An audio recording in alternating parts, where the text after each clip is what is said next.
Sukan Malaysia ni adalah merupakan satu temasya sukan utama lah kepada pembangunan sukan prestasi tinggi negara, di mana kebanyakan atlet-atlet yang dibentuk latihan mereka daripada peringkat umur yang lebih rendah, selalunya di peringkat sekolah. Semua adalah merupakan satu platform di mana mereka akan mempamerkan kehebatan ataupun bakat masing-masing, dan sudah tentu semua merupakan satu agenda utama negara. Jadi ekoran daripada COVID dan juga PKP yang telah dilaksanakan menyebabkan satu edisi semua terpaksa dibatalkan. Dan bila Johor pula sepatutnya mengendalikan SUKMA pada tahun 2022 dan terpaksa menarik diri, jadi MSN terpaksa memastikan bahawa SUKMA ini akan dapat diteruskan supaya kita tidak kehilangan generasi atlet-atlet negara ini. Dan kenapa kita mengambil alih tanggungjawab ini ialah kerana SUKMA adalah kepunyaan MSN, kepunyaan kerajaan. Kita perlu pastikan SUKMA ini diteruskan mengikut agenda yang telah kita aturkan. SUKMA ini juga adalah merupakan platform untuk kita memberi peluang kepada atlet-atlet yang telah bersedia sejak 2018 untuk meneruskan latihan mereka supaya mereka tidak, kalau kita tidak menjayakan SUKMA ini, akan menyebabkan mereka berehat ataupun berhenti dan sebagainya.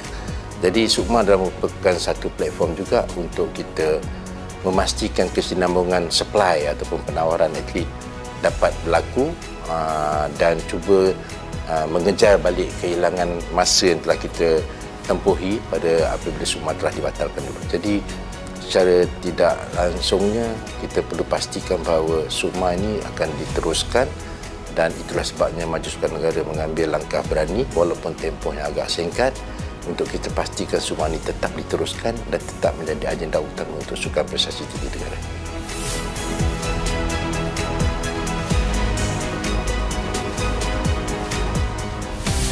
Untuk kepada atlet-atlet negeri yang telah pun menyediakan diri mereka sejak pada tahun 2018, saya menasihatkan supaya mereka teruskan latihan.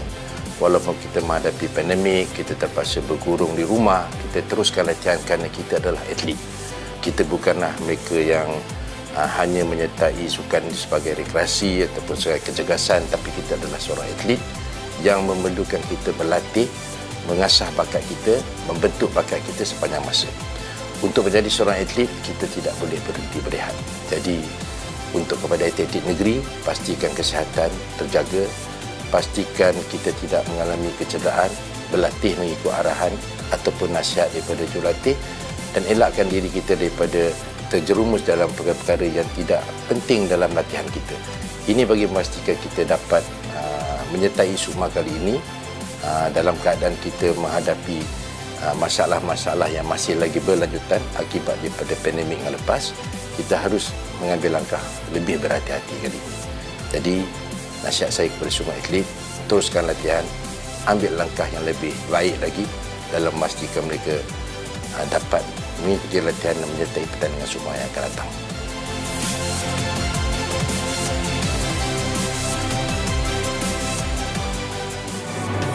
Kepada semua rakyat Malaysia, ibu bapa, adik-adik dan kakak yang mana di ahli keluarga mereka terlibat dalam sukan Malaysia, marilah kita sama-sama memberikan sokongan kepada atlet kita ini.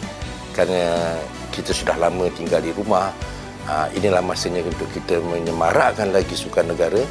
Seterusnya kita dapat memberikan motivasi dan rancangan kepada adik-adik kita dalam menyertai SUKMA kali ini. Jom ramai-ramai datang KL, kita tengok SUKMA kali ini.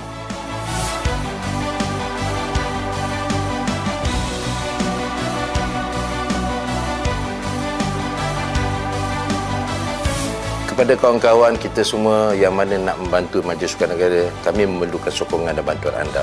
Kita memerlukan sukarelawan-sukarelawan yang hendak bersama-sama dengan kita untuk kita meneruskan kegemilangan, kecemerlangan dan juga kegembiraan kita dalam kita menyertai sukan-sukan di dalam negara. Ayuh, mari sama-sama menjadi sukarelawan.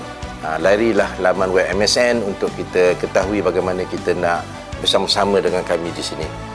Jom jadi sukarelawan di SUKMA kali ini.